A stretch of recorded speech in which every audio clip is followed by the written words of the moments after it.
जी, अब हम जो है बेसिकली प्रेसी की जो एसेंशियल्स हैं उनकी तरफ जाएंगे कि हमने प्रेसी को बनाते हुए वो कौन सी बातें हैं, वो कौन से पॉइंट्स हैं जो हमने अपने माइंड में रखने हैं।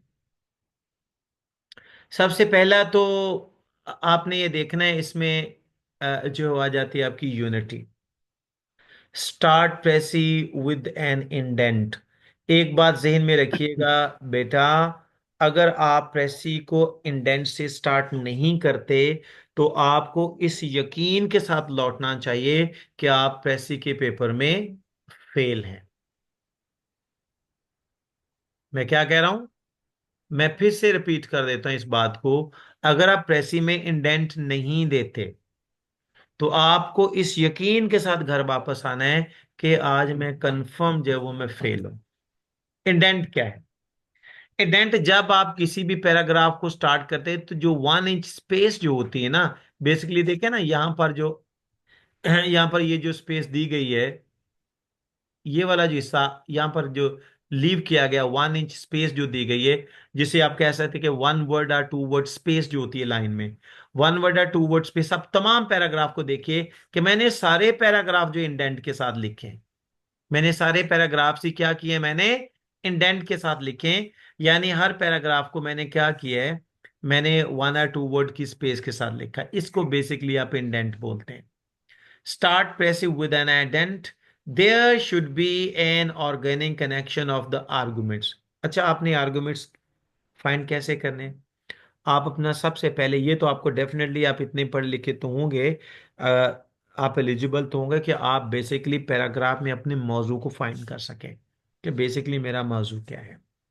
अब आपने उस मौजू से मुतालिक जो जो आइडिया जो उसको सपोर्ट करे या उसको निगेट करे, उन दोनों आइडियाज को आपने अंडरलाइन कर लेना है।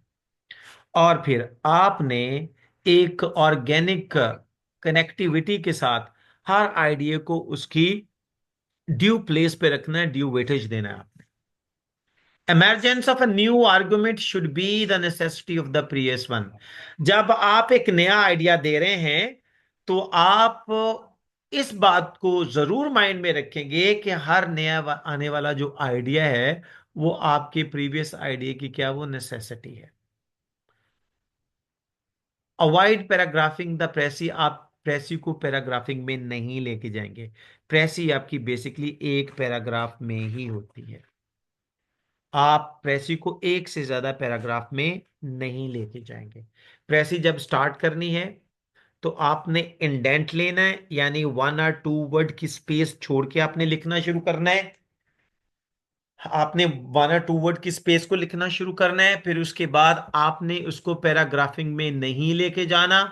फिर आपने नरेशन कौन सी यूज करनी, नरेशन कौन सी आपने लेनी है? Through precis we report the ideas, arguments or views of the writer to a third person. देखें, हम अमीन हैं, हम अमीन हैं, हमने उस पैराग्राफ में खयानत नहीं करनी। हमने अपनी मर्जी को या अपनी ओपिनियन को शामिल नहीं करना।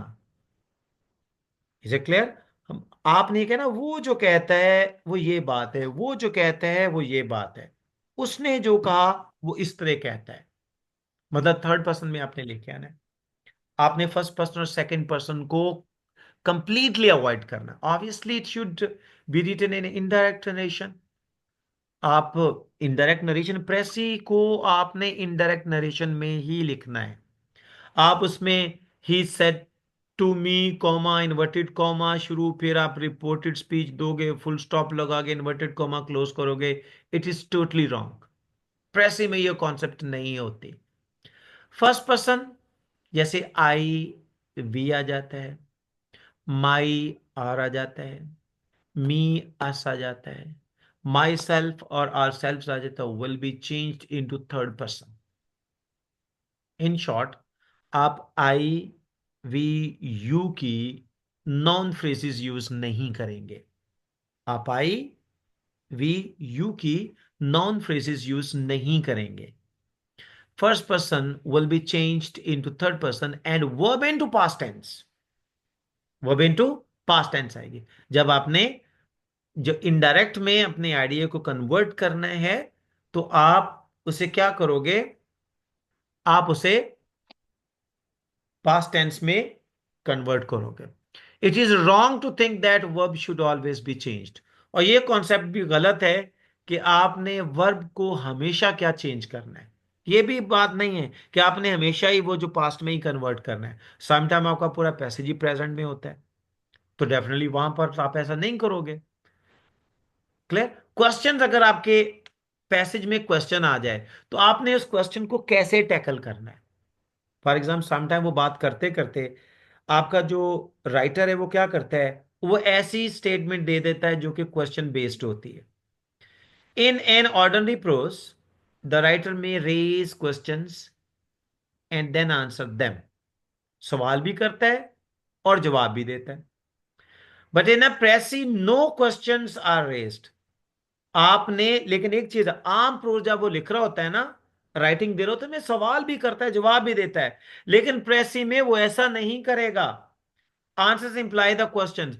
जवाब ही बेसिकली, जो जवाब ही बेसिकली उस सवाल की वजाहत कर रहे होंगे। मिसाल के तौर पर, अगर सवाल है, why do students go on strike, तो जब ये सेंटेंस वो प्रेसी के पैसेज में लाएगा, तो वो उसको यूं नहीं लिखेगा, why do students go on strike. Basically वो क्या करेगा, डिफाइन देयर फ्यूचर। बेसिकली उसका स्टाइल क्या होगा, मतलब आम प्रोज में क्या उसका स्टाइल है, why do students go on strike, define their future uncertain and dark. लेकिन it should be written in a precis. ये प्रेसी में कैसे लिखा जाएगा। आम प्रोज में ये स्टाइल है कि why do students go on strike, the answer is they find the future uncertain and dark. लेकिन प्रेसी में जब ये लिखा जाएगा तो वहां पर ये कैसे होगा, students go on strike because they find the future uncertain and dark. क्योंकि वाई के साथ जो स्टार्ट होने वाली क्लॉज है, वो बेसिकली कन्वर्ट होगी किसमें, कंजंक्शन बिकॉज में। क्लियर। यानी अगर ये आम प्रोज में स्टेटमेंट आ रही है, ये जो आपके सामने आम प्रोज में है, तो प्रेसी में इसको वो कैसे डिस्क्राइब करेगा। प्रेसी में ये स्टाइल होगा उसका, students go on strike because they find their future uncertain and dark. जी। उसके बाद आ जाता आपका लेंथ और वर्ड लिमिट।